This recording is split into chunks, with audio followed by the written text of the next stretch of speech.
Assalamualaikum warahmatullahi wabarakatuh. Waalaikumsalam warahmatullahi wabarakatuh. Bismillahirrahmanirrahim. Alhamdulillahi rabbil alamin. Wa bihi nasta'inu ala umuri dunya waddin. Wassalatu wassalamu ala sayyidina Muhammadin wa ala alihi wa sahbihi ajma'in. Allahumma faqihna fid din wa 'allimna at-ta'wila ya fattahu ya 'alimu ya rahmanu ya rahim. Iftah lana futuhal 'arifin. Allahumma arzuqna fahman nabiyyin wa hifdzal mursalin wa ilhamal malaikatil muqarrabin. Amin amin ya rabbal alamin. Amma ba'du. Setelah pada pertemuan sebelumnya kita telah melewati penjelasan daripada definisi ilmu shorof, yang mana definisi merupakan salah satu daripada bagian muqaddimatul ilmi, atau yang sering kita kenal sebagai mabadi asyrafah. Sebelum kita melanjutkan pembahasan kita pada muqaddimatul ilmi, sedikit kita mengulang tentang pembahasan pada pertemuan sebelumnya. Di sana dikatakan bahwasannya wajib bagi setiap orang yang akan memulai masuk ke dalam suatu fan ilmu harus mengetahui ilmu tersebut entah dari sisi manapun. Jangan sampai ketika masuk dalam suatu ilmu dia seperti halnya orang yang tidak tahu apa yang sedang dia cari, gitu ya. La budda likulli syari'in fi kafratin min an yatasawwaruha biwahdatin ma, gitu ya. Yang mana wahdah yang dimaksud di sini adalah muqaddimatul ilmi. Muqaddimatul ilmi. Dari 10 muqaddimatul ilmi, menurut para mutaqaddimin sebenarnya cukup diawali dengan 3 saja, yaitu definisi, kemudian objek pembahasan atau tema pembahasan, kemudian thamroh, gitu ya. Bisa dikatakan thamroh, bisa dikatakan faidah, dan seterusnya. Yang jelas manfaat, entah di awal, di tengah, maupun di akhir, gitu ya. Walaupun secara lughah beda-beda ya, cuma yang kita masukkan di sini adalah manfaat, entah di tengah, di awal, maupun di akhir. Kemudian setelah itu kita masuk dalam penjelasan takrif, di mana di sana disebutkan ilmu shorof ketika masih di dalam salah satu pembahasan di dalam ilmu nahwu. Shorof didefinisikan seperti yang dikatakan oleh musannif daripada Shahib At-Tasrif Al-Izzi atau lil Imam Az-Zanjani Al-Izzi, yaitu tahwilul asli al-wahidi ila amthilatin mukhtalifatin lima'anin maksudatin la tahsulu illa biha, ya. Yaitu perubahan dari asal yang satu, yang mana asal satu di sini adalah masdar mujarrad, gitu ya. Masdar yang dimiliki oleh fiil sulasi yang mujarrad, ya. Bisa sulasi, bisa rubahi, yang jelas fiil yang mujarrad, gitu ya. Ila amthilatin, maksudnya amthilah di sini adalah asyam atau hayah, formula, kerangkanya seperti apa, bentuk kalimatnya, gitu ya. Perubahan ini bukan tanpa alasan, ada tujuannya. Tujuannya apa? 5 anim, untuk menuju atau menghasilkan suatu makna, ya, maksudah yang diinginkan, yang mana la tahsulu ila biha, tidak akan ada perubahan kalau tidak ada alasan makna tersebut. Setelah itu kita mengetahui ternyata perubahan dalam ilmu shorof tidak semuanya bertujuan untuk menghasilkan makna, gitu ya. Ada kalanya perubahannya memang untuk perubahan lafaz saja, sekedar ingin meringankan lidah orang Arab, gitu ya. Sehingga ternyata tidak semuanya hanya sekedar tujuan makna saja. Maka ada takrif lain yang diunggulkan oleh para ulama, yaitu tahyilun fi abniyatin li gharadin ma'nawiyyin au lafziyyin. Ya. Kemudian ketika ilmu shorof sudah menjadi ilmu yang mustaqil, independen, berdiri sendiri, tidak bergabung dengan ilmu shorof, maka para ulama mentakrifkan ilmu shorof sebagai ilmun yu'rafu bihi ahwalu abniyatil kalim allati laysat bi'irab wal bina, ya. Atau bi'irab doang cukup, ya, karena itu uslub iktifa, gitu. Kalau disebutkan i'rab, ya bina ikut, gitu ya. Nanti kalau kawan-kawan menjumpai di dalam kitab-kitab bina itu pasti nggak disebutkan. Allati laysat bi'irab, cukup, ya. Karena pasti kalau disebutkan i'rab ya bina berarti dikeluarkan juga gitu ya. Karena i'rab pasti sama bina gitu ya. Oke, itu pembahasan dalam definisi yang disampaikan tadi, ilmun yu'rafu bihi dan seterusnya disampaikan oleh Al-Imam Ibnu Malik. Oke, sekarang kita lanjut ke dalam pembahasan berikutnya, dalam pembahasan maudhu gitu ya, atau objek pembahasan di dalam ilmu sharh. Oke, sebelumnya telah kita sampaikan objek pembahasan dalam ilmu sharh adalah al-alfaz al-arabiyah. Tapi tidak semua alfaz arabiyah, lebih khusus lagi. Buktinya apa? Disampaikan di sana min haitsu tilkal ahwal al-madhkurah laha ya. Artinya alfaz arabiyah yang dibahas dalam ilmu sharh itu yang disebutkan di dalam takrif. Berarti alfaz arabiyah yang tidak berkaitan dengan i'rab dan dengan bina gitu ya. Baik itu berupa iqlal, hazf dan seterusnya gitu ya. Yang jelas alfaz arabiyahnya selain i'rab dan bina. Oke, sekarang yang menjadi pertanyaan, alfaz arabiyah itu kan ada banyak. Ada isim, ada fi'il, ada huruf gitu ya. Karena alfaz di sini kan maksudnya adalah kalimat gitu ya. Sedangkan kalimat terbagi menjadi 3 gitu ya. Ada isim, ada fi'il, ada huruf. Lalu yang menjadi pembahasan ilmu sharh tadi, apakah 3-3-nya atau 2 saja atau 1 saja? Maka kita harus tafsil terlebih dahulu. Oke, pertama kita tafsil daripada isim terlebih dahulu. Isim kalau kita bagi akan terbagi menjadi mustaq dan jamid. Jamid nama lainnya ya ghairul mustaq gitu ya. Sebagian ulama mengatakan ghairul mustaq. Ya, maksudnya adalah jamid itu. Oke. Fokus ya. Isim terbagi menjadi mustaq dan jamid. Mustaq itu apa? Mustaq kan isim maf'ul daripada ishtaqqa. Ishtaqqa maknanya adalah akhadha. Singkatnya seperti itu. Ketika dikatakan mustaq berarti adalah sesuatu yang diambil, sesuatu yang diambil. Nah, berarti di sini ada isim yang sudah merupakan hasil daripada perubahan karena dia sudah diambil daripada asalnya. Yang kita katakan sebagai al-mustaq ya. Seperti isim fa'il yaitu dharibun, kemudian isim maf'ul madrubun ya. Isim zaman, isim makan, isim alat dan seterusnya. Ya. Pokoknya isim yang selain masdar mujarrad. Selain masdar mujarrad. Adapun untuk masdar yang mazid di situ ada khilaf. Ya. Untuk sementara saya tinggalkan dulu karena menurut saya kawan-kawan nanti kalau penasaran cukup di luar daras atau nanti bisa baca-baca kitab lain. Ya. Cuma kita ambil pendapat yang mengatakan mustaq di sini adalah isim selain masdar mujarrad, ya. Masdar mujarrad atau yang selain akan disebutkan ini ya. Oke, kemudian untuk yang jami sebelum itu dan isim mustaq la yakunu illa mutamakkinan. Pasti mutamakkin. Mutamakkin itu isim fa'il daripada tamakkana yatamakkanu. Tamakkana yatamakkanu. Tamakkana itu maknanya apa? Tamakkana maknanya adalah misal saya duduk nih. Tamakkuni fi majlisi atau atamakkun fi majlisi. Berarti saya sedang berada dalam posisi yang kokoh di dalam tempat duduk saya. Tamakkun. Berarti tamakkun maknanya adalah menempati sesuatu dengan keadaan sudah kokoh, sudah kuat gitu ya. Artinya ketika dikatakan isim mutamakkin berarti isimnya sudah kokoh secara keisimannya.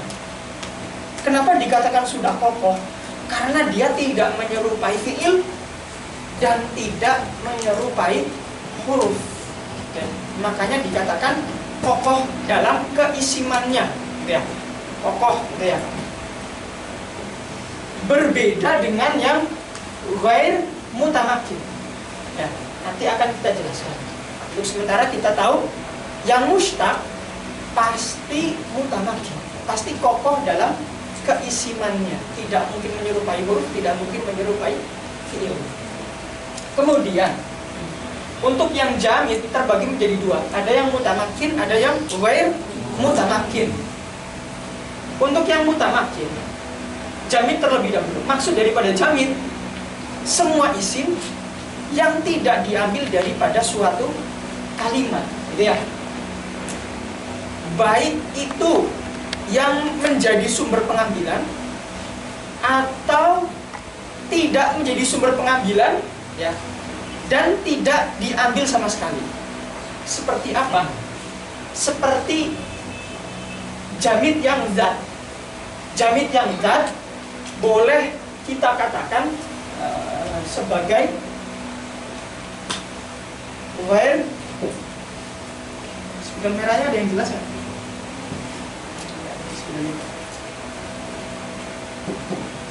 Ghair mushtaq min, ghair mushtaq minhu.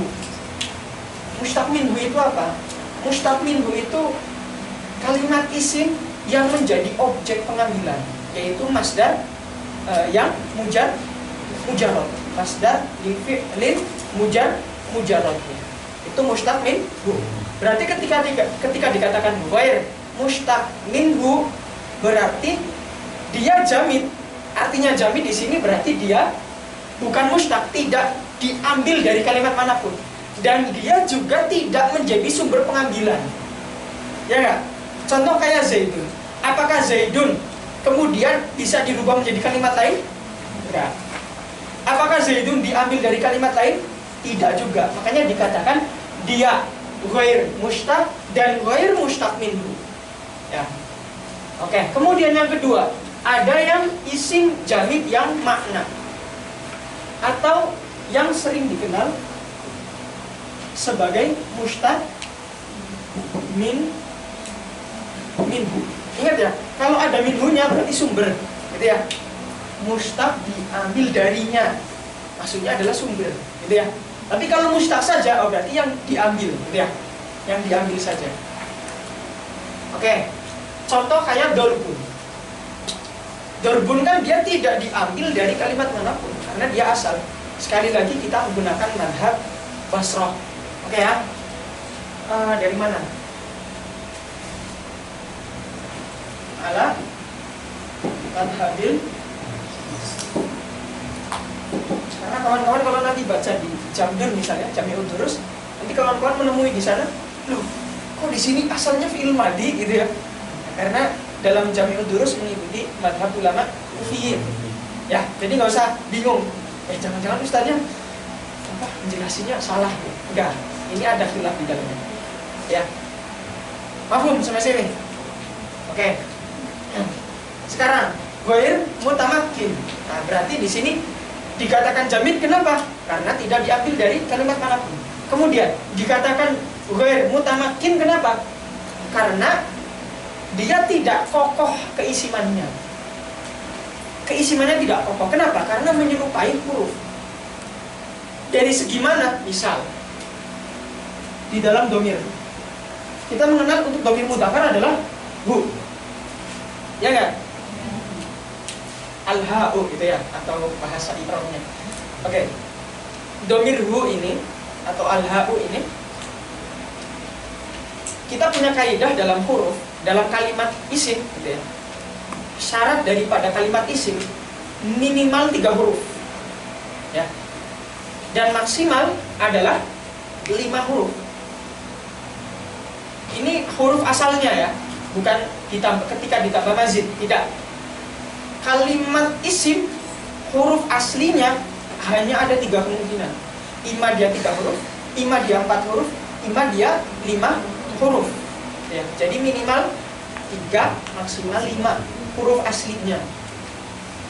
Sehingga kalau ada kalimat isim yang kurang dari 3 huruf,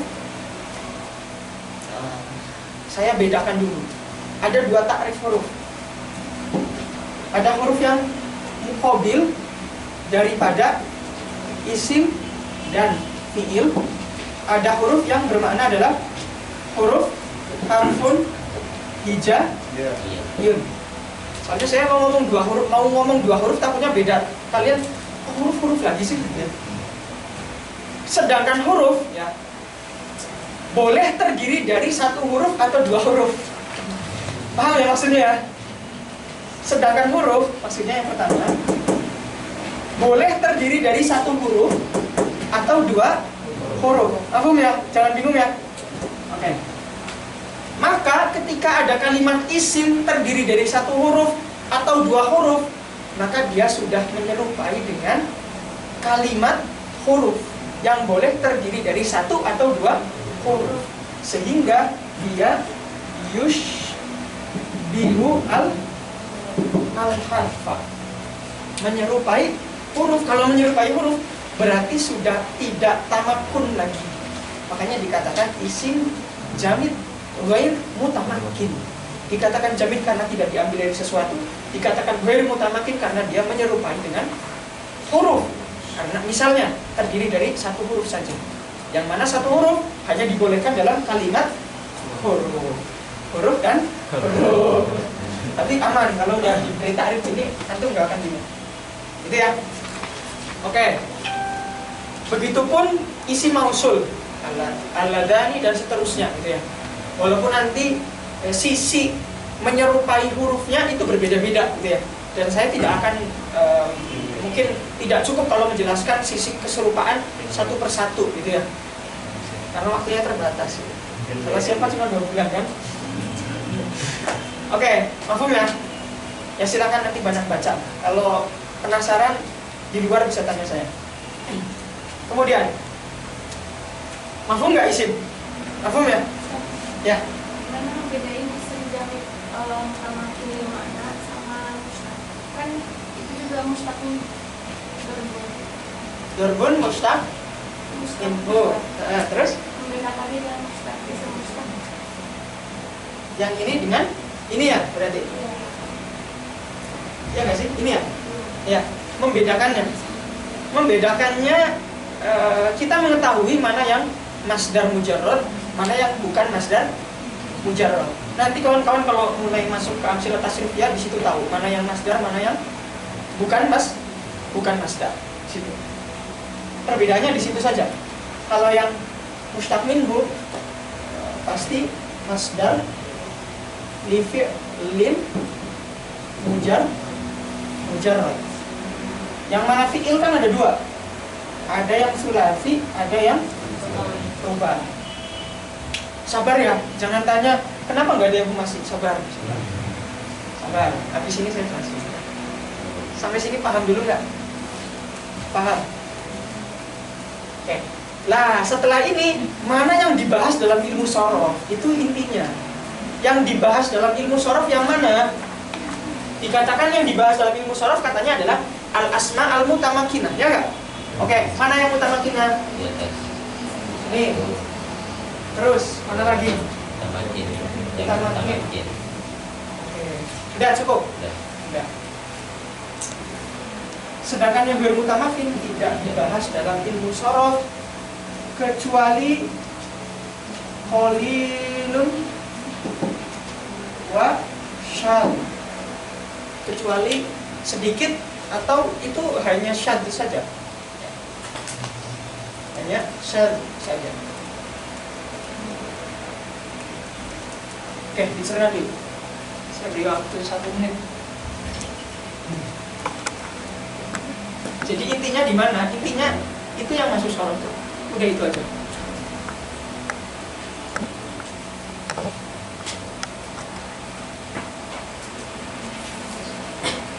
Untuk isim ya. Kita belum ke fi'il, belum ke huruf.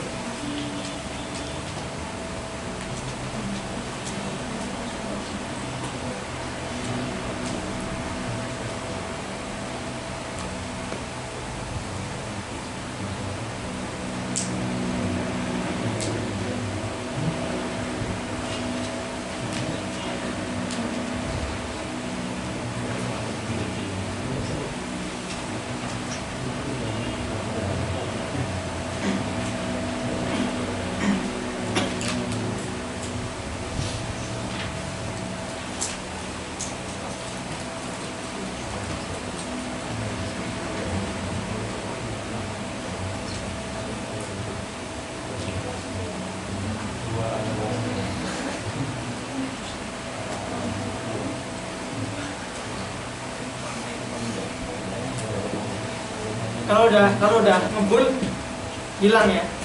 Nanti biar ada yang stand up comedy. Siapa di sini? Ada komika nggak? Ada. Siapa? Rasulullah ada ini.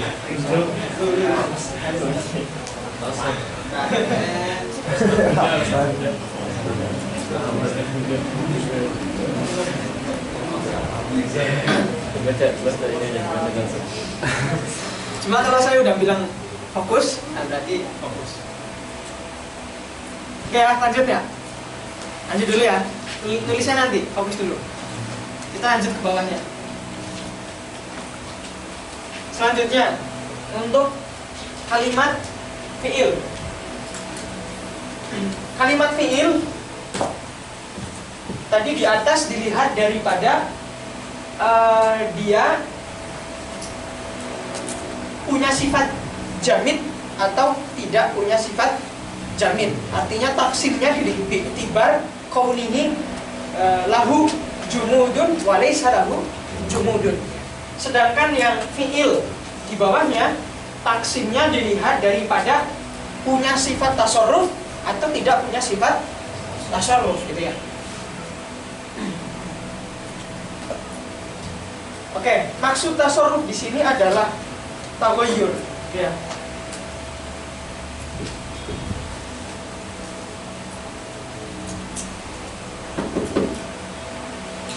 Taghayyur ya, dari fi'il madhi ke fi'il mudhari' dan seterusnya gitu ya. Ke fi'il nahi, fi'il amr dan seterusnya gitu ya. Maksud daripada tasarruf terbagi menjadi dua. Ada yang mutasarrif, ada yang ghair mutasarrif. Yang mutasarrif jelas seperti fi'il madhi, fi'il mudhari' ya doroba, nasoro, doroba, kemudian yadribu, kemudian la tadrib, kemudian idrib gitu ya. Dan seterusnya itu mutasarrif. Kemudian ada juga fi'il yang ghair mutasarrif. Ghair mutasarrif. Ada juga yang menamakan fi'il jamid. Istilah lainnya adalah fi'il jamid. Kenapa? Karena menurut para ulama kalimat-kalimat ini dikatakan sebagai fi'il. Kenapa? Karena bisa menerima alamat fi'il. Salah satunya adalah taknis sakinah, nikmat, bi'sat gitu ya, asad gitu ya, bisa menerima. Tetapi dia tidak bisa berubah menjadi mudhari dan seterusnya ya. Nikmat wa dan amu nggak ada ya, nggak ada. Dan segini saja perubahannya tidak ada sama sekali, cuma ada menerima alamat daripada fi'il saja. Makanya dikatakan ini sebagai mutasarrif, ini ghair mutasarrif karena ada sifat jumud di sana, ada sifat jumud. Oke. Kemudian yang masuk ke dalam ilmu shorof yang mana? Yang masuk ke dalam ilmu shorof hanya yang mutasarrif saja. Sedangkan ghair mutasarrif tidak masuk. Lalu pertanyaannya, tapi kan asa ketika bertemu dengan tak misalnya kan ada perubahan, ya nggak? Ya nggak? Gimana bacanya? Asa. Apa yang berubah? Apa yang berubah? Ya, alifnya hilang kan ya? Alifnya hilang. Sama, kalaupun ada, makanya dikatakan qalilun wasyad. Setelah itu kita takrifkan syad terlebih dahulu. Syad itu ada takrifat syad. Biar nanti nggak bingung ketika dikatakan syad dalam kitab shorof. Syad itu ada 3 definisi. Ya. Jadi kawan-kawan kalau melihat kalimat syad dalam ilmu shorof, maka dicerna dulu. Ini syad yang mana nih? Gitu ya. Seperti halnya huruf tadi. Ini huruf yang mana nih? Huruf yang muqabil dari isim dan fi'il atau huruf yang bermakna huruf hijaiyah gitu ya. Begitupun syad sama. Ada yang bermakna mukhalifun lil qiyas, ada yang bermakna mukhalifun lil istimal, ada yang bermakna mukhalifun lahuma. Artinya ada kalanya syad itu bermakna tidak mengikuti qiyas atau menyelisihi qiyas. Ada kalanya syad itu bermakna menyelisihi penggunaan, gitu ya. Ada kalanya syad itu bermakna tidak mengikuti qiyas dan tidak mengikuti penggunaan, gitu ya. Oke, kita contohkan. Yang tidak mengikuti qiyas, contohnya apa? Ini asad. Nah, berarti syad di sini menggunakan syad ta'rif yang pertama atau definisi yang pertama. Ya. Oke.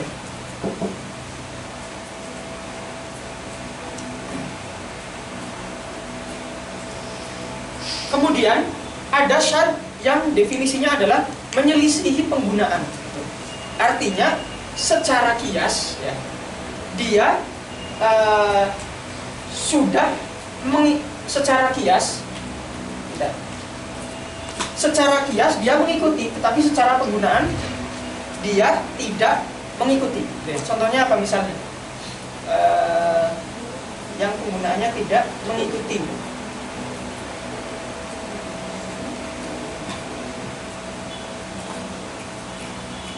Masih ingat gak udah? Istimal. Contohnya seperti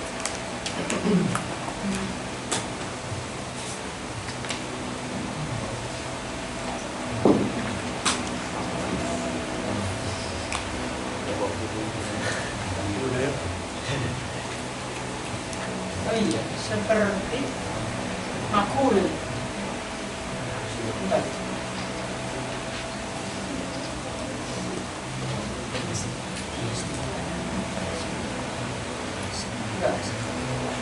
Oke, untuk contohnya kita tambahkan pertemuan berikutnya. Saya agak lupa contoh daripada yang kedua dan tiga, ya. Oke, berarti di sini syad yang kita maksudkan di dalam pembahasan kita adalah syad yang definisi pertama, ya. Dari sini kita sudah mengetahui pembahasan ilmu shorof di dalam fi'il mana yang masuk, di dalam isim mana yang masuk, gitu ya. Sekarang kita masuk yang ketiga, yaitu huruf. Bagaimana dengan huruf?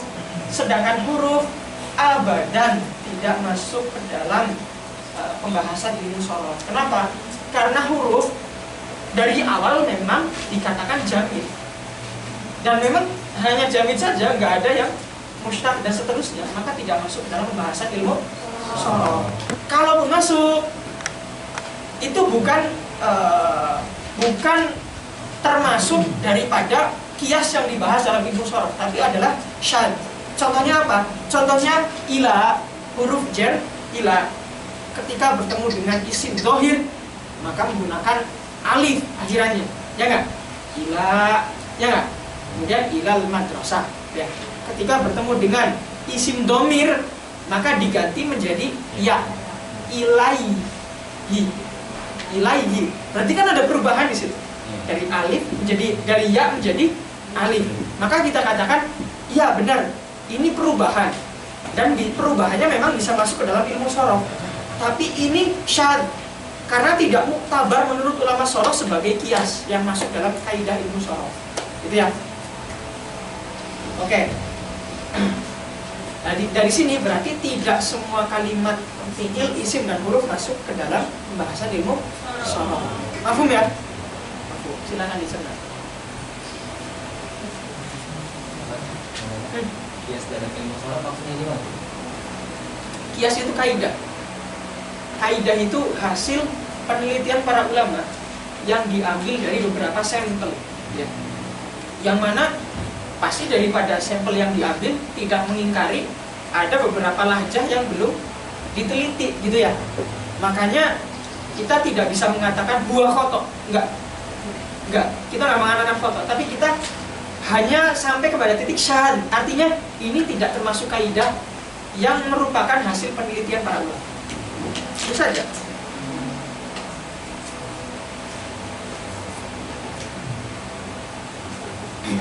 Ya, jalan. Yang mana? Bedanya? bedanya jamid sama mutamakin, beda iktibar. Dikatakan jamid ya, karena dia tidak diambil dari kalimat manapun ya, tidak diambil daripada kalimat manapun gitu ya. Dan bisa jadi dia memang tidak menjadi sumber juga atau menjadi sumber gitu loh. Artinya di sini dikatakan jamid adalah tidak diambil dari kalimat manapun gitu ya. Kemudian tadi mutamakin. Kalau mutamakin ini kita melihat dari sisi dia kokoh enggak keisimannya, itu saja. Melihat dari sisi dia kokoh enggak keisimannya gitu loh. Kalau tidak kokoh berarti dia menyerupai kalimat lain, huruf misalnya gitu ya. Jadi beda sudut pandang kita. Melihat dari sisi mana nih kalimatnya dikatakan sebagai jamid, melihat dari sisi mana nih kalimatnya dikatakan sebagai mutamakin.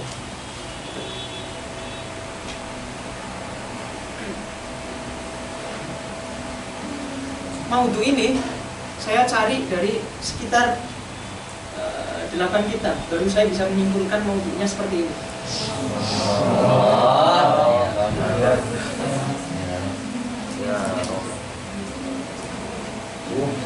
Jadi kan enak kan tinggal diringkas. Enak banget coba dapat ringkasannya nih Pak. Soalnya di beberapa kitab beda-beda. Jadi saya nyimpulin kok bisa di sini dibedain gini.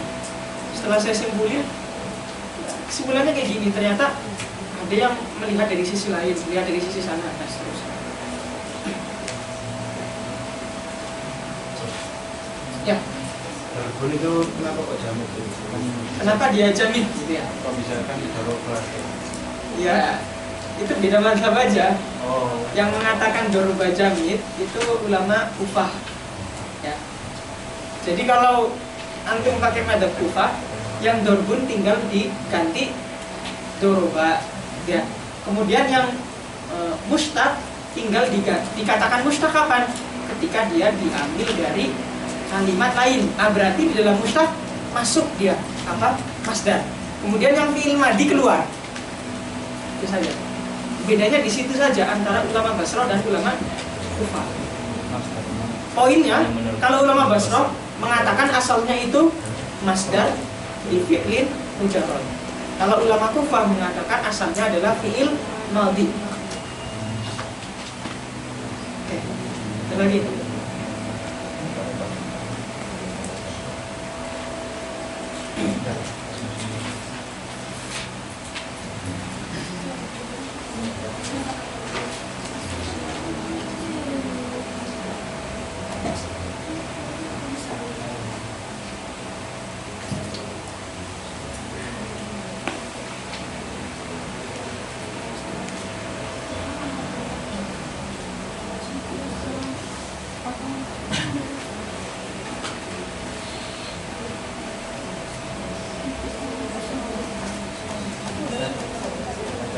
Ya. Mungkin kita dikit tentang Kufah sama Basrah. Kufah sama Basrah. Iya, Ustaz. Ini kan apa asal usulnya? Ada apakah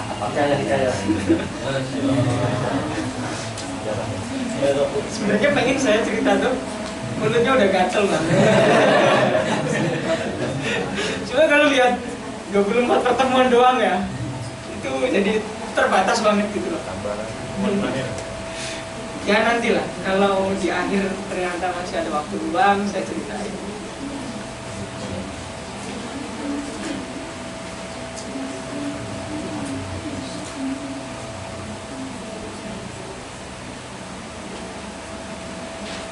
Oke, lanjut. Lanjut ya. Lanjut. Al-haddu wal mawdu'u thumma thamrah. Kemudian setelah maudhu kita masuk ke dalam thamrah. Thamrah ilmu sorof apa? Terserah antum mau bilang apa aja thamrahnya. Mau bilang saya belajar sorof biar enggak nolep, boleh. Saya belajar sorof biar lebih bermanfaat hidup saya, boleh, terserah.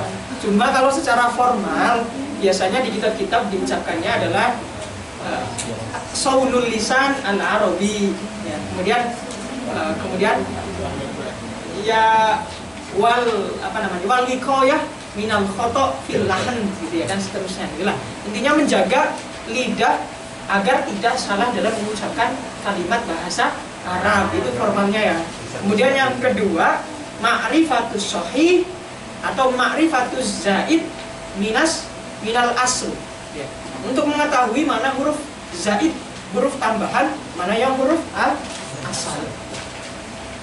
Kemudian yang ketiga, fahmil Quran wa sunnah. Itu yang formal tiga, itulah yang sering disebutkan. Cuma kan tadi saya katakan yang namanya samroh itu kan terserah gitu ya. Maknanya bisa di awal, bisa di tengah, bisa di akhir. Nah, kemudian summa samarah wa fadluhu, keutamaan ilmu sorof. Para ulama sorof, kalau saya melihat dari sisi bagaimana para ulama menjelaskan ilmu sorof, karena ilmu sorof ini ilmu yang bisa dikatakan sangat sedikit sekali yang mengajarkan. Bahkan di Azhar sekalipun paling beberapa masyayikh yang masih mau mengajar tasrif izzi gitu ya. Selebihnya nggak ada yang sampai mengajar asyafiyah gitu ya. Apalagi sampai misalnya sorof yang diambil daripada kalam-kalam Imam Sibawayh misalnya, nggak ada gitu ya. Maka dari sini saya harus katakan gitu, bahwasanya ilmu sorof itu ilmu yang harus didahulukan daripada ilmu-ilmu yang lain. Kalau misalnya nazim daripada Ad-Durratul Bahiyah yang kita kenal sebagai Syekhul Ain Beriti gitu ya, atau Umar Yoto gitu ya, dia mengatakan wanahu aula awalan an yu'lama idzil kalamu dunahu lan yufhama gitu ya. Katanya nahwu harus didahulukan gitu ya, harus didahulukan karena kalam tidak bisa diketahui tanpa nahwu. Oke, sekarang kita tanzil lagi. Ternyata nahwu nggak mungkin kita mengetahui mana yang fa'il, mana yang maf'ulun bihi tanpa kita mengetahui makna kalimat ya kan?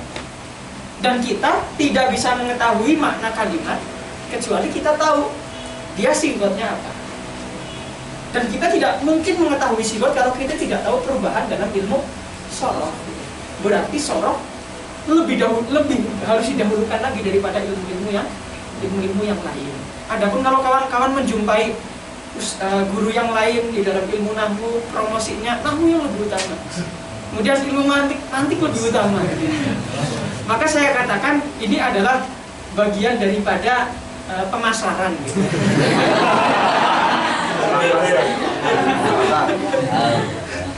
Karena ilmu itu seperti halnya makanan gitu ya. Makanan saja kan terkadang harus diiklankan semenarik mungkin gitu ya. Walaupun isinya terkadang mungkin tidak, ekspektasinya jauh gitu ya daripada yang dikirakan. Dan ilmu pun sama gitu. Kalau misalnya makanan makan almarai gitu ya. minum gitu ya.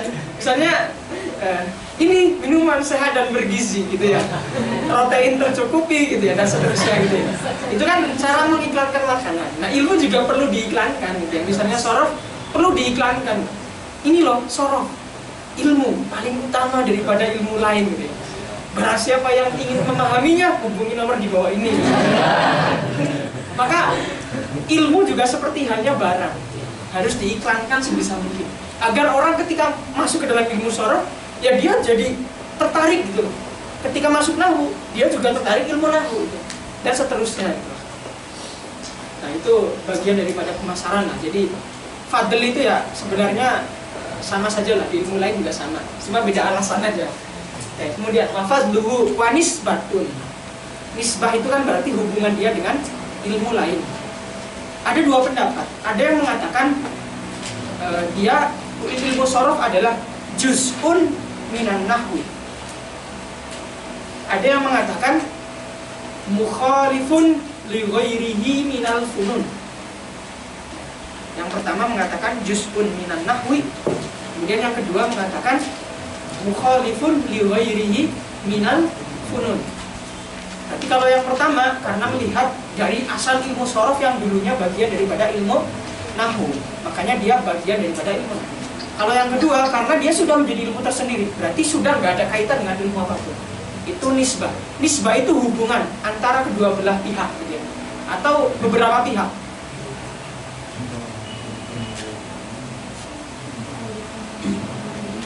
Oke, kemudian Wal wadi atau peletak daripada ilmu sorof adalah Imam Abu Muslim Mu'az bin Muslim al-Harra. Wadinya adalah Imam Abu Muslim Mu'az bin Muslim al-Harra. Beliau orang yang pertama kali memisahkan ilmu sorof daripada ilmu nahwu. Walaupun nanti kawan-kawan kalau menjumpai beberapa kitab akan ada khilaf. Cuma ini yang kuat, Imam Abu Muslim Mu'az bin Muslim al-Harra. Pendapat yang lemah mengatakan wadinya sama dengan Abu, yaitu Abu Aswad ad-Duwali. Cuma ini yang kuat.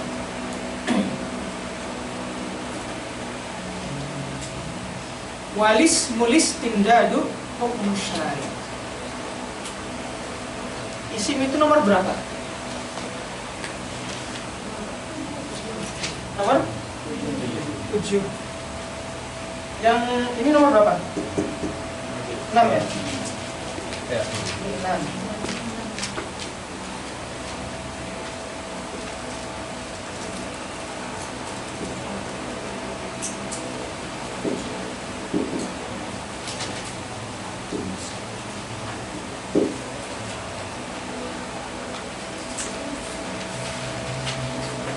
Nama daripada ilmu sorof, ada yang mengatakan namanya adalah ilmu tasrif, ada yang mengatakan namanya adalah ilmu sorof seperti yang kita pakai sekarang. Perbedaannya apa?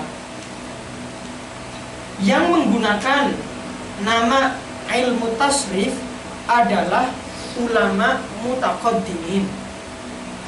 Ulama mutaqaddimin. Makanya di situ Imam Al-Mazini mengarang kitab yang dinamakan sebagai At-Tasrif. Karena dahulu memang namanya ilmu tasrif, bukan ilmu sharf. Sedangkan yang menamakan ilmu sharf adalah ulama mutaakhirin.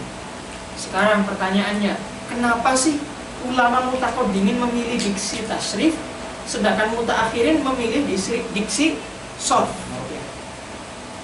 Alasan mutaqaddimin memilih at-tasrif karena melihat dari sisi makna. Berarti bin nadhari min atau bin nadhari ila maknan atau min jihati al-makna. Min jihatil makna. Kenapa? At-tasrif. At-tasrif itu kan masdar daripada sarrafa yusarrifu tasrifan. Yang mana maknanya di situ ketika ditadhaifkan, ketika ditasydidkan huruf tengahnya, maknanya adalah litakfir. Yang tadinya hanya perubahan saja, ketika dirubah sarrafa menjadi perubahan-perubahan. Berarti ada banyak perubahan. Dan di dalam ilmu sorof memang kita tidak hanya menjumpai satu perubahan, akan ada banyak perubahan di dalamnya. Maka secara makna penamaan ilmu yang sedang kita pelajari sebagai ilmu tasrif menurut mutaqaddimin menjadi lebih layak secara makna. Lalu ulama mutaakhirin alasannya apa menamakan as-sarf? Karena mereka melihat min jihatil lafzi. Mereka melihat dari sisi lafaznya. Kenapa dari sisi lafaz? Ya, di an-nafihi takhfif, karena lebih ringan, ya kan? Gampangannya itu takhfif itu bahasa sekarang itu ya lebih simple daripada bilang tasrif mending sharf. Simple kan? Lebih simple dan lebih sederhana. Itu menurut ulama mutaakhirin. Dan sampai sekarang nama yang kedua yang kita pakai, ya, yang sering kita dengar, gitu ya. Tapi kalau nanti kawan-kawan menjumpai kitab-kitab mutaqaddimin, fit tasrif, kitab apa? Fit tasrif, maksudnya adalah fi'il misal, sama saja. Bukan berarti fit tasrif, oh berarti ini amsilah tasrifiyah. Enggak. Ada yang masih bingung gitu loh. Tasrif, kalau tasrif itu berarti amsilah tasrifiyah. Kalau sarf itu berarti ilmunya. Enggak. Memang dahulu kala namanya adalah at-tasrif. Oke. walismul istimdadu hukmush syar'i. Kayak 1 menit dicerna dulu. Masuk istimdad panjang lagi. Jam berapa? Bentar lagi. Ya.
Kita belum masuk ilmu sorofnya loh.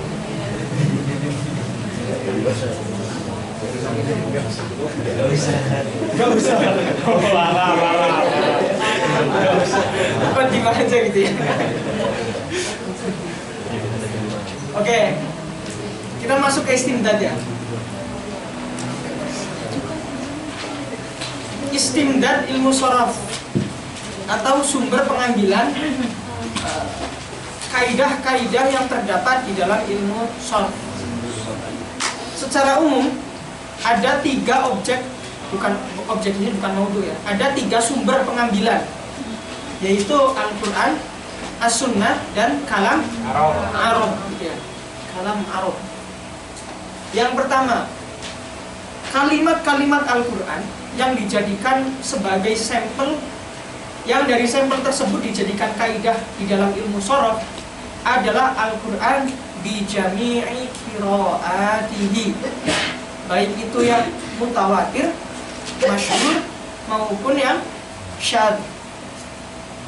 Detailnya kawan-kawan jangan nagih ke saya, karena saya belum belajar qiraat gitu ya. Mungkin bisa tanya kawan-kawan yang sudah belajar qiraat gitu. Yang jelas di situ Quran yang menjadi sumber pengambilan kaidah ilmu sorof adalah yang baik itu yang mutawatirah, yang masyhurah, maupun yang syadzah. Oke, kemudian yang kedua adalah as-sunnah. Kalau yang as-sunnah ini enggak semuanya, berbeda dengan Al-Quran. Yang as-sunnah ada beberapa syarat. Bukan beberapa syarat, ada beberapa jenis sunnah yang boleh diambil. Yang pertama adalah mutawatirah.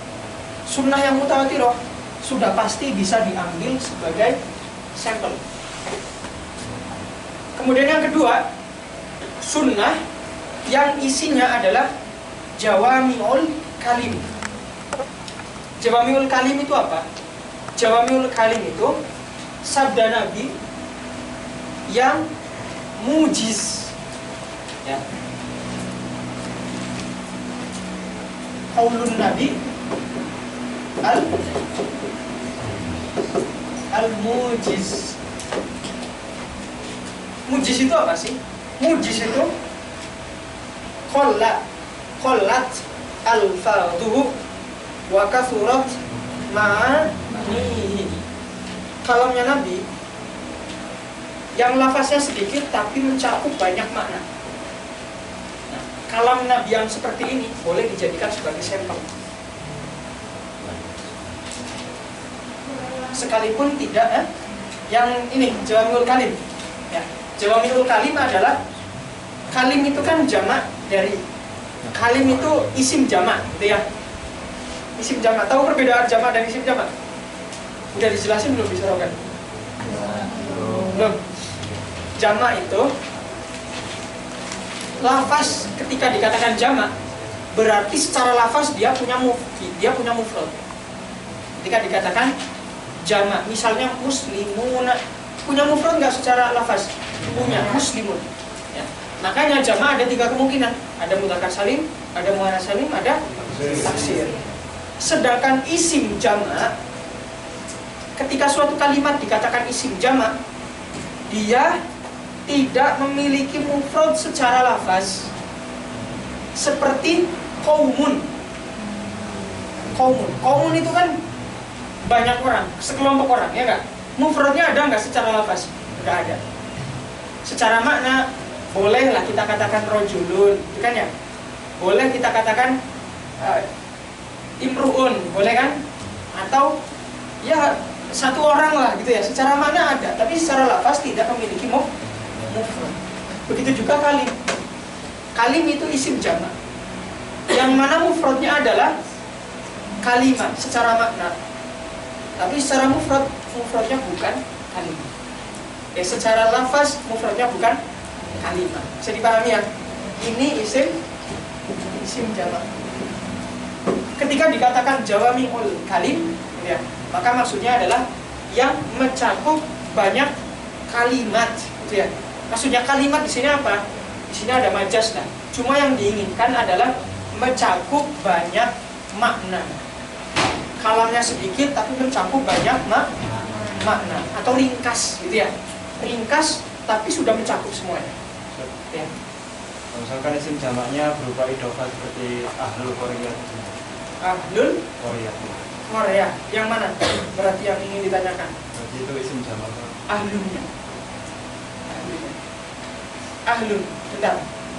Ahlun. Wallahu a'lam ya. Entah ini bisa dibawakan ke isim jamak atau dia isim jenis. Wallahu a'lam. Karena terkadang ahlun juga bisa bermakna satu ya. Misal misalnya ahlud dar, dia yang punya rumah. Bisa jadi yang punya rumah cuma satu. Bisa jadi kan? Jadi saya belum tahu dia isim jamak atau bisa mencakup yang satu. Saya belum tahu. Ada lagi? Nggak ada. Lanjut ya. Kemudian sunnah yang ketiga yang bisa diambil adalah fi ma ruwiya bil makna, yang diriwayatkan secara makna, tidak secara lafaz. Artinya maknanya masih terjaga walaupun lafaznya berbeda-beda, tidak seperti yang diucapkan oleh Nabi, tidak seperti yang disabdakan oleh Nabi. Fi ma ruwiya bil makna.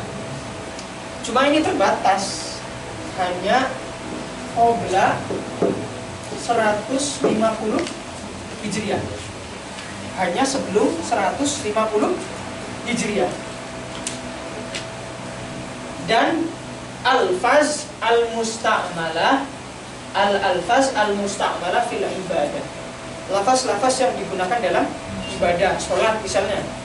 Lafaz-lafaz sholat bisa diambil sebagai sampel kaidah ilmu sholat.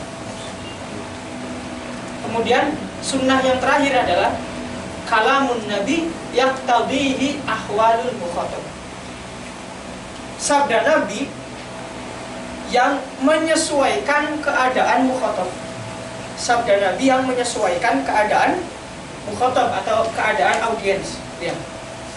Seperti kalam Nabi ketika datang ke suatu kaum yang mana kaum di situ tidak menggunakan alamat ma'rifatnya, tidak menggunakan al, tapi menggunakan am.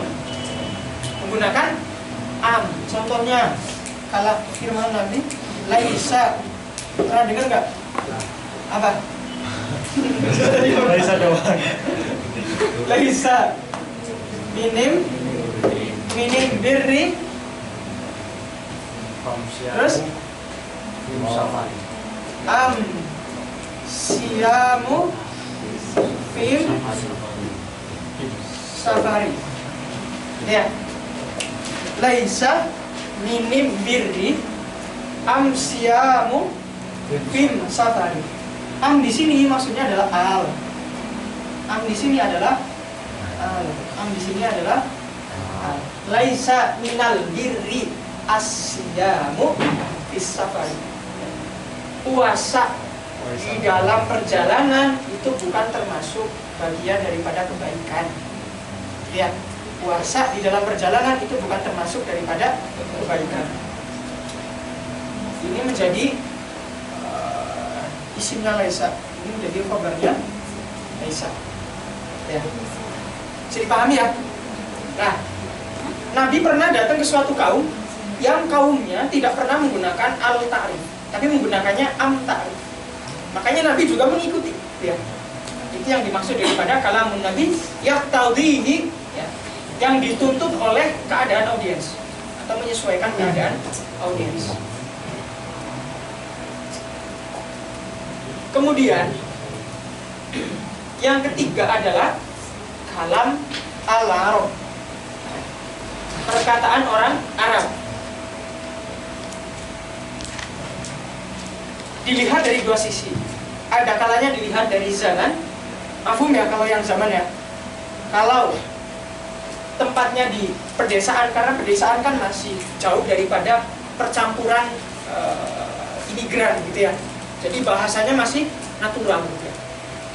Coba antum bedakan bahasa Indonesia orang Jawa Tengah, kemudian orang Lampung, orang Kalimantan dengan orang Jaksel gitu ya. Pasti berbeda.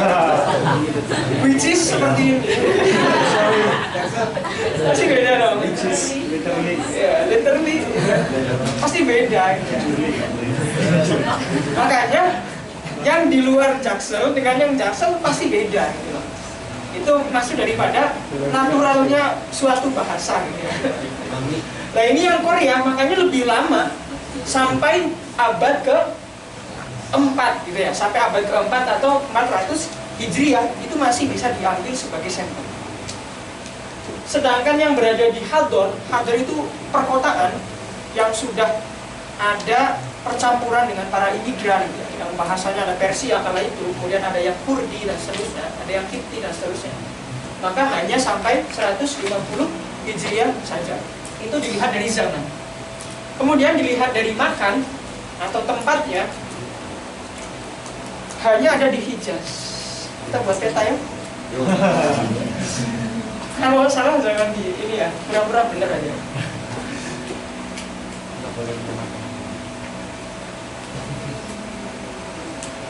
Mirip tau? Mirip gak sih? Iya mirip lah, anggap aja mirip lah. Mirip lah.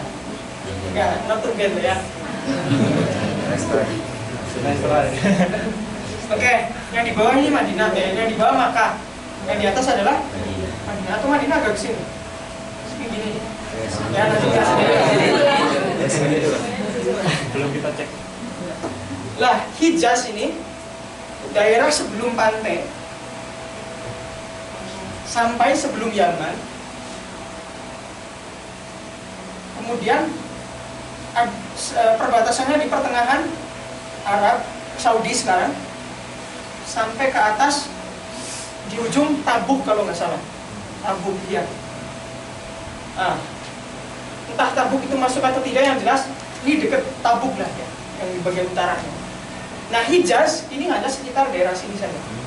Yang diambil sebagai istilah ilmu sorof ini daerah Hijaz ini dan daerah yang dekat dengan perbatasan Hijaz. Aiyah, ini dilihat dari tempatnya. Berarti orang Yaman kala itu kalamnya bisa jadi istimdad enggak? Enggak bisa jadi istimdad sekalipun orang Arab. Karena Arab yang boleh jadi istimdad di sini adalah orang Hijaz. Oke, ini dari tempat. Lalu kemudian, apakah ketika sudah memenuhi syarat zaman, syarat makan, kemudian kalau ada orang Hijaz hidup di perkotaan pada abad ke-1 ya, pada tahun 100 Hijriah, lagi ngobrol, lagi ngopi, kemudian lagi healing gitu ya, kemudian lagi roasting-roastingan gitu ya, apakah itu semua dikatakan kalam yang bisa dijadikan istimdad? Tidak. Masih lebih spesifik lagi, ada bentuknya. Apa bentuknya? Tidak semua obrolan mereka jadi istimdad, enggak, tapi hanya tertentu kepada nasar, syair, amsal, dan hikam. Itu saja. Kalau mau tanya lebih detail tentang nasar, syair, amsal, hikam, bukan mahal kita di sorot, tapi mahalnya di ilmu adab. Ya, biar kalian nggak tanya, Nanti tanya kan berarti kan saya jawabnya.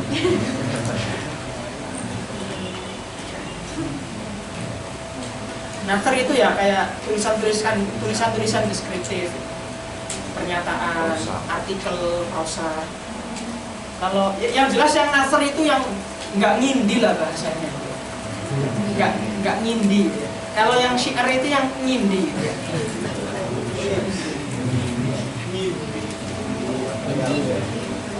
Misal pagi ini matahari tersenyum gitu ya.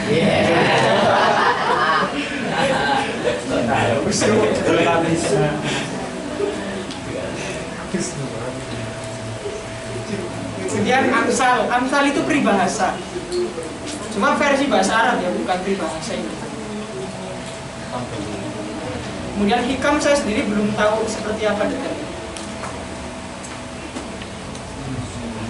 Oke, istimdad silakan dicerna sembari bertanya bagi yang belum paham. Ya, baru selesai nih hari ini Muqaddimatul Ilmi. Ya.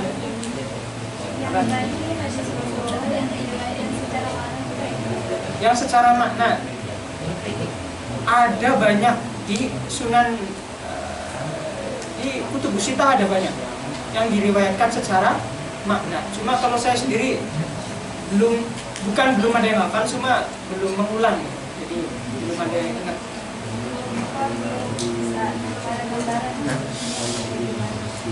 Ada gambarannya. Misal kayak apa? Saya pernah menemukan hadis yang diriwayatkan secara makna. Apa ya kemarin ya? Ada jurusan hadis nggak? Nggak ada ya? Belum ya? Mau ya? Secara makna.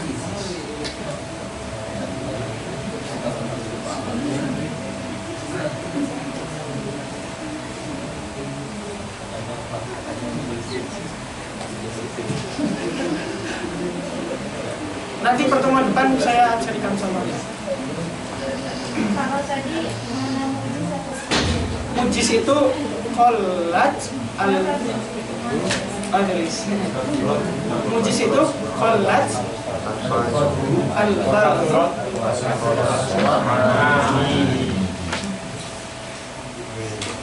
Kholat al-fadl wa kathurat ma'ani.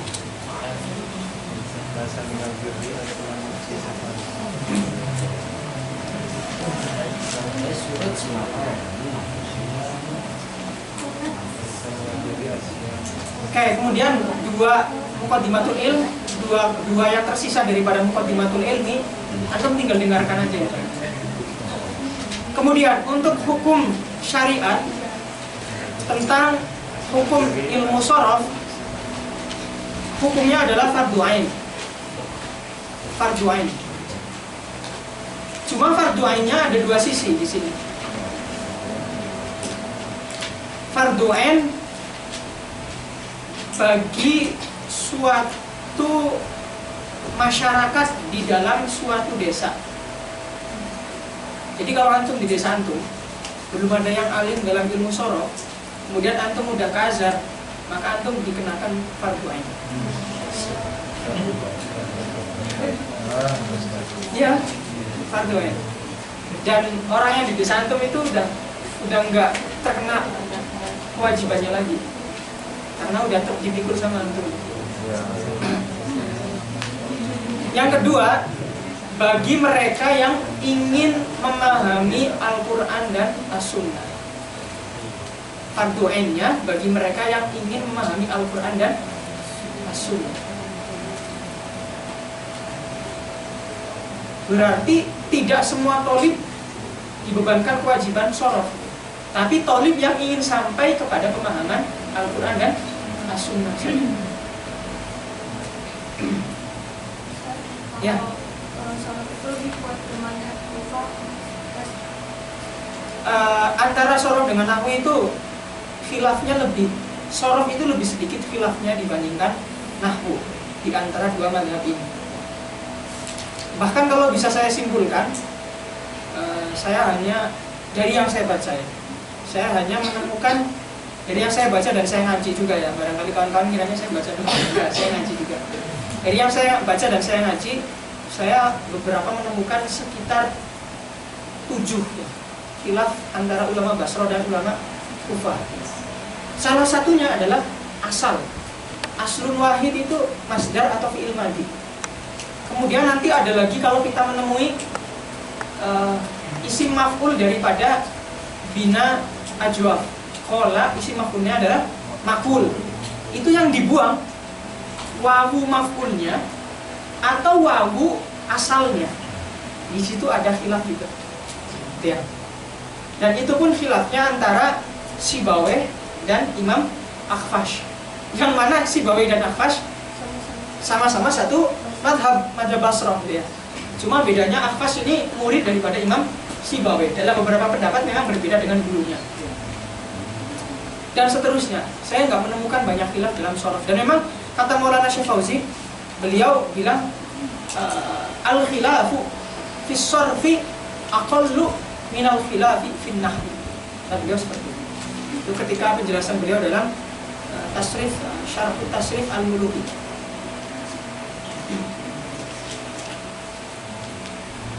Ada lagi. Abu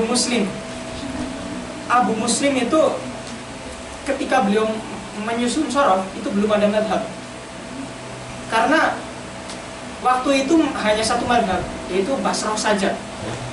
Kemudian Imam Abu Muslim, Mu'az bin Muslim Al-Harra punya murid bernama Imam Kisai, yang mana Imam Kisai inilah menjadi pelopor daripada madhab Kufah. Jadi ketika Imam Kisai sudah alim, baru muncul madhab Kufah yang menjadi pesaing baru daripada madhab Basrah. Jadi pertama munculnya Basrah doang, nggak ada saingannya, belum ada khilaf di situ. Ketika ada Imam Kisai jadi alim, baru muncul adanya khilaf antara kedua belah. Jadi ketika Abu Muslim, Mu'az bin Muslim Al-Harra, waktu itu belum ada madhab, karena satu aja di Basrah doang adanya. Nah, saya lanjutkan satu lagi tentang masail. Masail daripada ilmu shorof akan diketahui ketika kita sambil masuk ke dalam ilmu shorof itu sendiri. Jadi sembari kita membahas ilmu shorof, yaitu masailnya. Jadi nggak perlu saya sebutkan satu persatu. Nanti sembari kawan-kawan masuk ke ilmu shorof, itu masail daripada ilmu shorof gitu ya. Dan inilah pembahasan daripada muqaddimatul ilmi atau mabadi asyraf daripada ilmu shorof gitu ya. Sekarang jam berapa? 3 lewat 10 masih 11. Oh, 2:30 tadi. 2:30 siapa? Belum 4.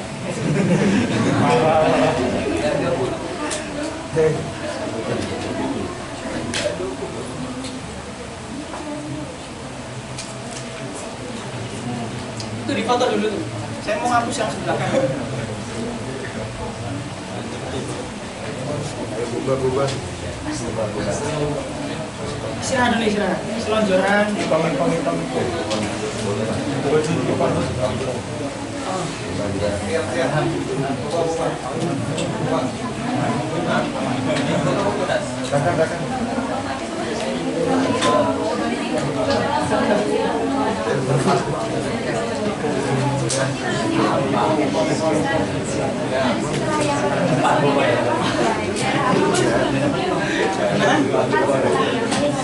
Ya. Yang sebelah kanan naik. Itu daerah mana ya? Pokoknya masih perbatasan Madinah yang sebelah timur. Apa? Ke situ. Nanti kalau penasaran buka peta dunia, peta wilayah Muslim pada zaman dahulu, wilayah Islam pada zaman dahulu, itu jelas. Mana yang Hijaz, mana yang Yaman, mana yang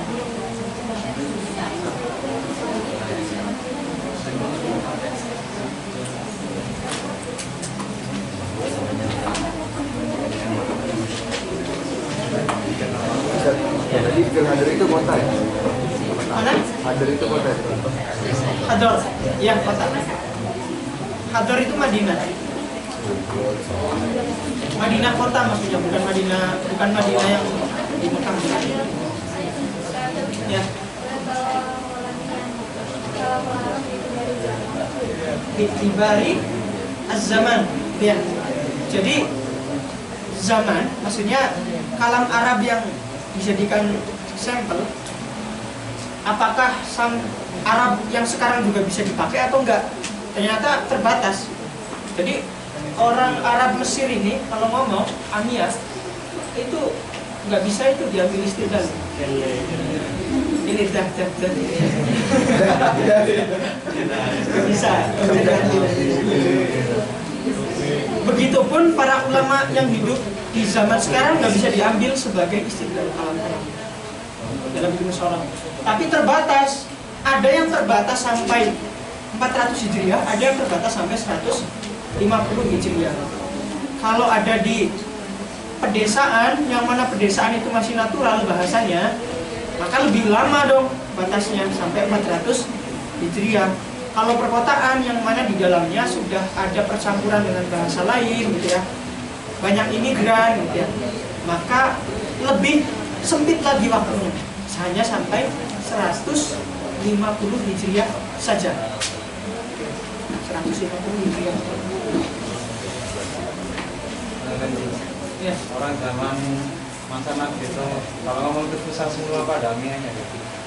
Penasaran. Kila tidak semuanya fusha. Ada yang menggunakan Amiyah. Cuma Amiyah zaman dahulu itu masih dekat dengan fusha banget. Bahkan bisa dikatakan kata para ulama, beberapa ulama nahwu, Amiyahnya dulu itu fushanya sekarang. Amiyahnya dulu itu fushanya sekarang. Jadi kalau para ulama itu mengucapkan fusha sekarang, itu katanya itu Amiyah yang dipakai dulu.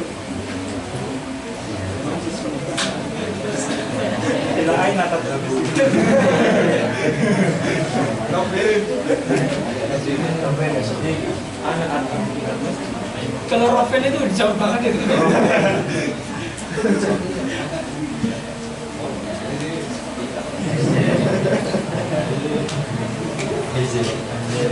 Saya hapus ya sebelah kanan ya. Karena masih ada waktu, saya lanjutkan ke Mizanus Sharh.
Dicat ini dari sendiri atau dari bapaknya?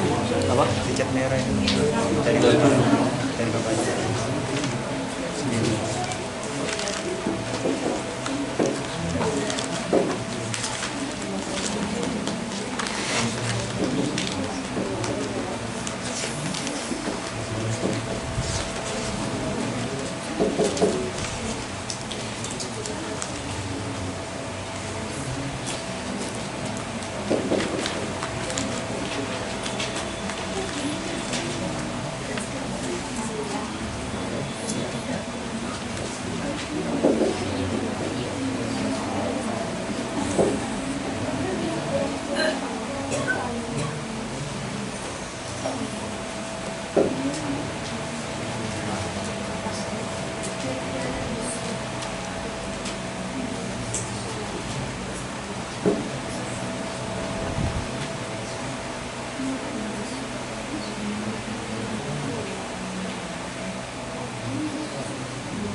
Sekarang yang berapa?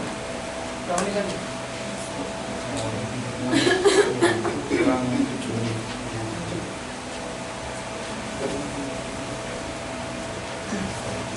Oke, fokus ke depan dulu ya. Kita selesaiin dulu.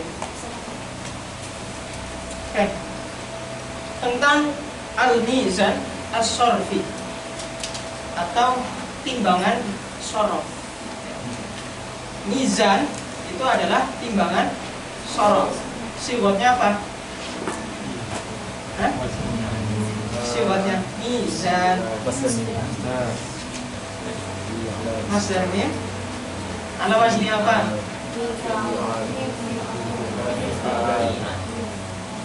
Fi'al. Berarti apa? Wazana ya yazinu fa'ala yaqilu duruba yaqilu. Isim alatnya apa?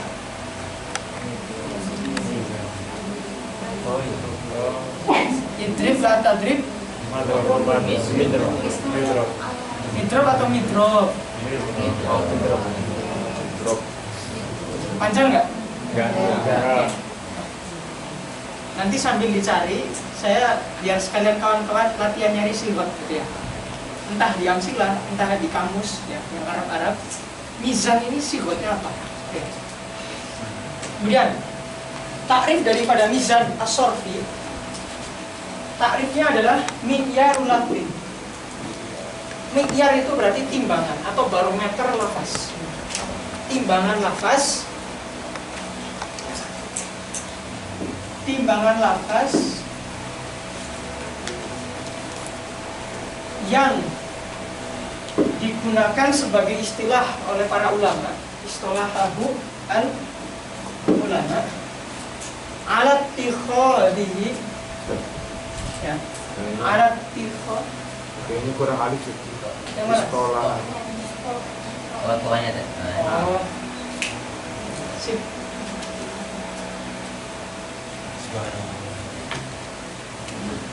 Mi'yarul lafdin istilah ulama ala tikhadihi.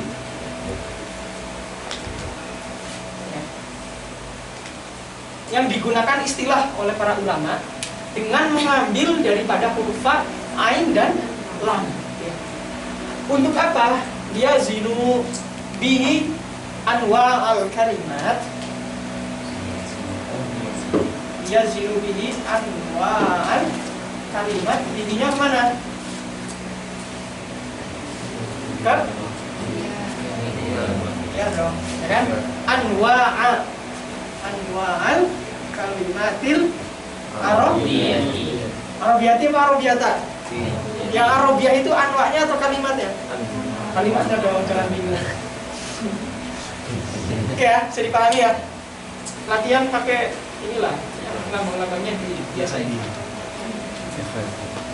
Oke, kemudian al-bina'ul asli. Bina asli untuk mizan shorf gitu ya. Lahu di sini kembali kepada mizan shorf. Adalah fa'ala, ain dan lam. Ya. Pertanyaannya, kenapa harus dipilih fa'ala di situ? Kenapa enggak nasoro? Kenapa enggak akala? Ya kan? Kita pasti bertanya-tanya kan? Para ulama enggak mungkin semena-mena menentukan fa'ala sebagai mizan tanpa ada alasan. Maka para ulama menyampaikan alasannya 3.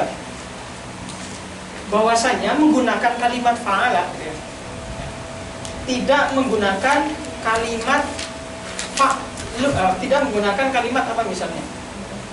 Kalimat yang mengisyarahkan kepada isim gitu ya. Karena fa'ala kan maknanya fi'il gitu ya. Li'annal fi'la aksar minal ismi taghayyuran. Karena fi'il lebih banyak perubahannya daripada isim.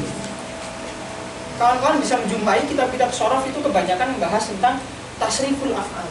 Yang membahas tentang tasriful asma jarang sekali. Termasuk nado maksud itu membahas tentang tasriful af'al. Nah, berarti gimana? Kita nggak belajar tasrif asma dong. Santai, nanti saya tambahkan. Kemudian yang kedua, anna fa'ala yashmalu jami'al af'al ma'nan. Karena fa'ala itu mencakup semua fi'il secara makna. Makna jadi apa sih? Mau di-i'rabnya? Maknan. Taghayyuran dulu jadi apa? Hah? Tamyiz dong. Lebih banyak daripada isim. Apanya yang lebih banyak? Kalau yang kayak gini jadi tamyiz. Apanya? Perubahannya. Maknan jadi apa? Karena fa'ala mencakup semua fi'il secara makna. Boleh menjadi tamyiz juga. Mencakup semua fi'il. Apanya yang dicakup? Maknanya. Ya. Kemudian alasan ketiga, karena fa'ala yashmalu jami'al makharij. Ya enggak? Fa, ain dan lam mencakup semua makhraj. Kita tafsir coba. Fa, makhrajnya apa? Dia siapa? Syatawi ya.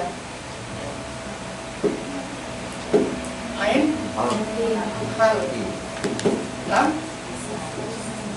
bisa. Komplit gak? Komplit ya? Nah ini alasan dipilihnya fa'ala. Alasan terakhir, tapi saya nggak nulis. Cuma ini disebutkan beberapa kitab. Kenapa sih hanya fa, ain dan lam? Kenapa nggak pakai 4 huruf? Bina asalnya kan cuma 3 huruf ya. Adapun kalau 4 nanti lamnya ada 2, gitu kan ya? Kalau 5 lamnya ada 3, gitu ya. Kenapa nggak langsung aja kalau 4 huruf ya pakai huruf yang baru lagi dan seterusnya? Kenapa?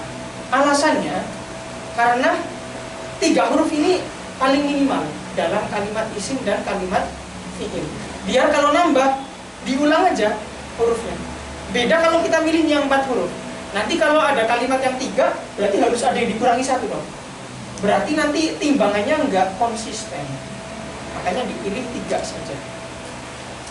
Oke, itu alasan pemilihan fa, ain dan lam. Kemudian yang kedua, al-i'tida'u bihi.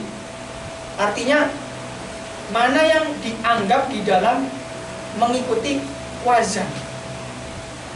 Ada kalanya ma yu'taddu bihi fil mizan, ada yang perubahannya itu dianggap di dalam timbangannya. Jadi ketika dia sudah jadi hasil perubahan, maka timbangannya juga mengikuti seperti yang sudah menjadi hasilnya. Berbeda dengan yang kedua, yang la yu'taddu, maka mengikuti asalnya, tidak mengikuti hasilnya. Jadi wazannya itu mengikuti asalnya, tidak mengikuti hasil daripada perubahannya. Ini yang kedua. Untuk yang kedua saya jelaskan besok ya, karena waktunya nggak cukup. Ya, untuk yang pertama kita selesaikan. Yang tidak dianggap di dalam mizan, yang pertama adalah al-i'lal, yang tidak dianggap. Yang dianggap ya, di dalam timbangan mizan adalah al-i'lal bil hazfi. I'lal yang menggunakan hadf. Contohnya kayak kul. Asalnya kan harusnya uf'ul kan ya? Ya kan? Andai saja kita masukkan ke bawah, maka wazannya harusnya kul ala wazni uf'ul. Kalau kita masukkan ke bawah. Tapi nyatanya dia termasuk bagian yang pertama. Maka mengikuti hasilnya, timbangannya mengikuti hasilnya, tidak mengikuti asalnya. Maka dikatakan kul ala wazni ful. Ya, karena di situ ain fiilnya sudah hilang. Yang mana awalnya adalah wawu berubah alif, kemudian di fiil amr dibuang, gitu ya. Alifnya dibuang, maka menjadi ful, ainnya buang. Kemudian yang kedua adalah al-qalbu al-i'lali. Al-i'lali. Qalb i'lali di dalam huruf zaid. Qalb itu kan menaruh huruf lain di tempat huruf, menaruh huruf yang baru di tempat huruf yang sudah dibuang, gitu ya. Nah, itu qalb, ditukarlah tempatnya. Bedakan dengan iwad. Iwad itu enggak, misal yang diganti di tengah, ya ditaruh, yang huruf penggantinya ya ditaruh di tengah juga, itu namanya qalb. Kalau iwad itu enggak mengikuti tempat asalnya. Bisa jadi penggantinya di awal atau di akhir. Padahal yang diganti ada di tengah. Itu iwad. Perbedaan antara iwad dengan qalb. Detailnya akan dibahas di terakhir, i'lal dan idal. Jangan tanya banyak di i'lal di pembahasan ini. Oke. Al-qalbu al-i'lali fil harfi az-zaid. Harfu zaidnya mana sih? Hamzah. Asalnya kan apa mufradnya? Sohi katun. Kemudian dirubah menjadi sohaib. Kemudian dari sohaib menjadi berarti hamzah ini hasil perubahan daripada ya. Andai saja kita masukkan ke sini yang layu dan ya, yang layu dan maka harusnya mengikuti wazan fa'ayil. Kalau layu dan tapi kita masukkan di atas, maka mengikuti hasilnya, wazannya mengikuti hasilnya, maka menjadi ala wazni fa'il. Ya. Kemudian yang ketiga ada al-qalbu al-makani. Ya. Ada al-qalbu al-makani. Ini bukan iwad, ya. Karena penukaran tempat aja, bukan penukaran huruf. Ya. Kalau iwad itu penukaran huruf dan tempatnya berbeda. Kalau ini al-qalbu al-makani, penukaran tempat, tapi hurufnya tetap ada di kalimat tersebut, bukan huruf yang baru, ya, bukan huruf yang baru. Contohnya kayak Aisyah, ala wazni afila, karena asalnya adalah ya Isa. Aisyah, ya, asalnya ada Aisyah asalnya adalah ya Isa.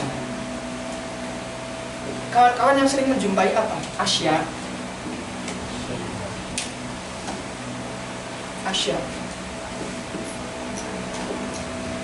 Kalau kawan-kawan masih sorogannya pakai kasifat saja, cuma sekarang udah pakai ini ya. Udah pakai apa namanya? Ada walidi. Pasti menjumpai kom satu asya a itu. Alasannya apa? Karena dia ghairu munsharif kan? Padahal khilaf di sini. Ada yang mengatakan ghairu munsharif. Sedikit lah ya. Ini saya membahas nahwu bukan karena saya keluar dari sorof. Enggak, karena masih berkaitan mendukung pembahasan sorofnya. Ada yang munsharif. Dikatakan ghairu munsharif karena di situ ada dua ilat yakum maqamal ilatain. Apa itu? Alif yang mana? Mamdudah atau yang mamdudah dong? Ya kan? Alif mamdudah. yaitu ini kan alif mamdudah kan. Kalau alif mamdudah, maka konsekuensinya asya mengikuti wazan laf'a, mengikuti wazan laf'a'u. Nggak boleh tanwin ya, karena ghairun sharif. Sedangkan dalam ghairun sharif ini alifnya tambahan, hamzahnya tambahan. Begitupun alifnya.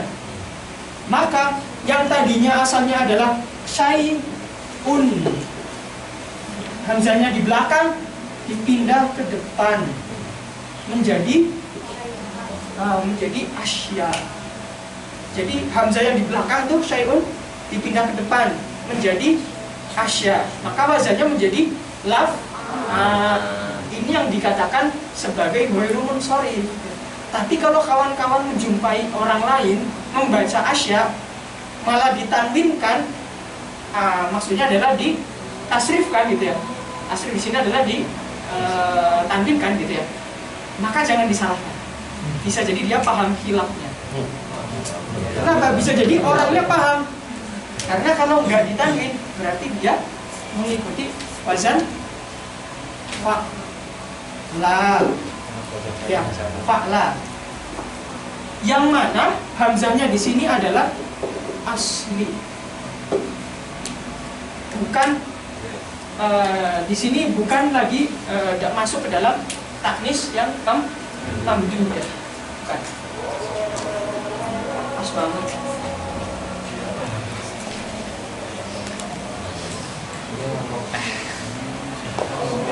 Bisa dicerna ya? Bisa ya? Oke, karena udah azan, saya juga ada asar langsung ngaji. Jadi saya tutup dulu ya. Nanti yang mau tanya boleh japri atau ketika pertemuan selanjutnya. Oke, sekian yang dapat saya sampaikan. Terima kasih atas segala perhatian, semoga bermanfaat. Assalamualaikum warahmatullahi wabarakatuh. Waalaikumsalam warahmatullahi wabarakatuh. Allahumma sholli afdhalas salati ala as'adi makhluqatika sayyidina Muhammadin wa ala alihi wa sahbihi wa sallim adada ma'lumatika wa midada kalimatika kullama dzakaraka dzakiruna wa ghafala an dzikril ghafilun.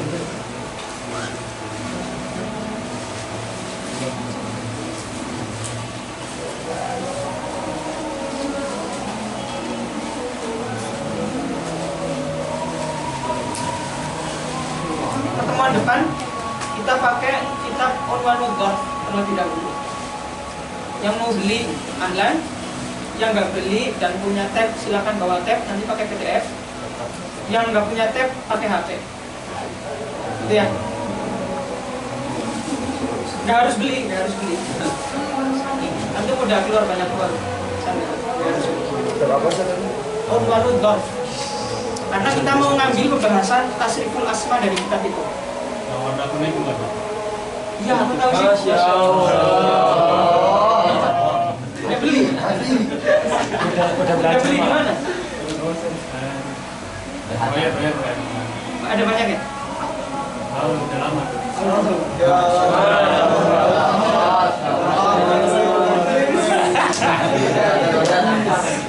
Nanti kalau udah masuk tasriful af'al baru kita masuk ke nado maksud.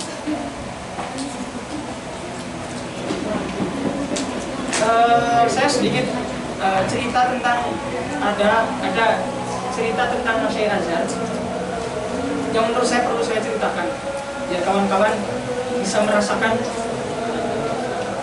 semangat ilmu beliau ya. Tadi malam saya ngaji sama salah satu Masyaikh Azhar namanya Syekh Abdus Sobur. Kenal nggak? Harus kenal. Beliau salah satu ulama sepuh, salah satu alim fil balaghah, madhabnya Maliki beliau. Beliau umurnya mungkin udah 80-an. Dan beliau tadi malam kita ngaji Ba'da Isya jam 8 kan? Jam setengah 9 mungkin ya sekarang.